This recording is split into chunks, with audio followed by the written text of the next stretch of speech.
how do you set up a Savannah monitor tank? Let me show you. Alright, so here is the enclosure I'm going to be keeping my Savannah monitor in. He's only about 3 months old right now. I just got him last week. He is not tame yet. With monitors, you really have to handle them every single day. You know, 10-15 minutes at least every single day. Get them used to you, accustomed to you. So as they grow, they'll be friendly and you'll be able to play with them. Savannah monitors get between 4 and 5 feet. As an adult, like 20-25 pounds. They have ferocious claws, so they are big, a formidable animal. And monitors have the forked tongue, like a snake. In this enclosure in the back, there's this nice, cool little rock formation. This has to come out. Savannah monitors, like I said, big claws. This is styrofoam. He is going to rip the absolute shit out of this thing, and it's going to be, it literally is going to be everywhere, so there's absolutely no point. So this one here, if you are interested, by Enclosure, it's the large low reptile enclosure. You can buy these on Amazon. It's about $200 with tax, so it's not too bad. This is only going to be good enough for him for about a year. Like I said, he's going to get 4 to 5 feet long in about 2.5 years. That's the average time period it's going to take for him to get that big. There is no way in hell a 4 to 5 feet lizard could live in this thing. So that's the other thing too. When you buy reptiles, especially like monitors, big snakes, like I have a retic, an anaconda, and a Burmese. They are gonna get massive. People don't realize this. They buy these animals thinking, oh, I've got this little cute thing. Like I have a tortoise too. I have a sulcata tortoise. Sulcatas get up to 200 pounds. You know, it's the 3rd largest species of tortoise in the world, but you go to the pet store and they're like giving them away. And little kids come in, see this tiny cute tortoise, don't realize the thing's gonna get this big and live 150 years. So don't buy animals you can't keep. First thing you're gonna need is bedding. These are coconut bricks. It's coconutty, earthy material. Basically, they come in brick forms. You put them in water. The water that expands them out, then it turns into bedding. So it's gonna be a little bit wet to begin with, but because he's gonna have a heat lamp and everything else on him, this will dry out nice and quickly. So you wanna put this throughout the cage. They do like digging a little bit. So you wanna make sure it's thick enough that he can dig and have a good time.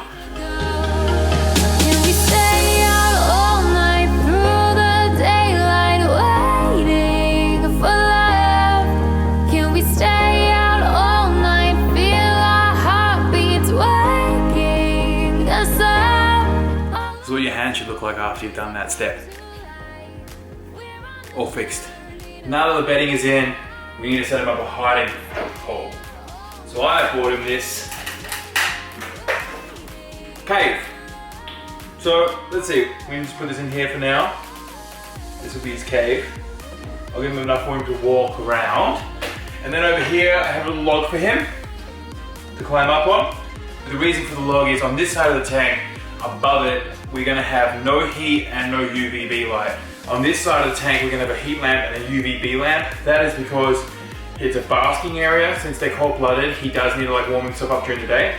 This will allow him to climb up onto the log and bask underneath the sun and the UVB. So he gets all the nutrients from the sun and gets all the heat from the heat lamp, and he'll feel good. So this gets him a little bit off the ground to get closer to the heat source. And then all we have is a water bowl. There's a big ass water bowl right here. And a food dish. This one's for the super worms. There we go. Okay, water dish is in place. Bowl for the worms is in place. Everything's basically set up at this point. Alright, so now everything's set up inside here. There's only one thing that's missing, and that's the lizard. We're gonna use a glove because he's extremely mad and it's late and I don't want to get bitten. Calm down. Calm down, buddy. See? It's fine. There he is. See? So he's a little baby right now. He's not very big. He's only about, there's my hand. So you can see how small he really is. He's a little baby. So now he's just gonna explore his new environment. Hopefully he likes what I've set up for him. Hopefully he's not too bloody mad. Because right now he seems a little pissed off. Isn't that right? There's a little cave there, so I'm gonna assume, yep. He's gonna go in there. And this is the setup. So we have a log right there, cave right there, water bowl about to fill up, little dish for mealworms, super worms, and there he is. He's still making a noise. All right, so I got the lid back on. So now I'm gonna give him a heat lamp. I'm gonna use this one here. So this one is the infrared one, which is cool. So it's red, it doesn't give off any light. Don't need any light because right next to that is going to be the UVB, which gives him basically all the good shit from the sun. That's in this bulb here. This is what the lights are gonna fit into, right? So once they're in these, put them down like so, wherever you wanna place them on top of the cage. Turn them on, turn them off, and don't move them from that spot.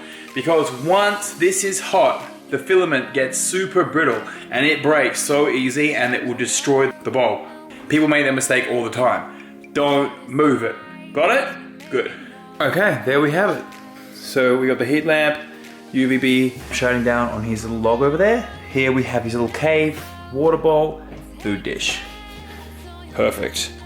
That is my Savannah monitor setup. He's gonna be in here for the next year or until he outgrows it, and then I'm gonna do a custom build on something bigger. Like my snakes are about to get a custom build for the retic, the Burmese, and the anaconda because they've all grown out of tanks. Like tanks are just too small for them now.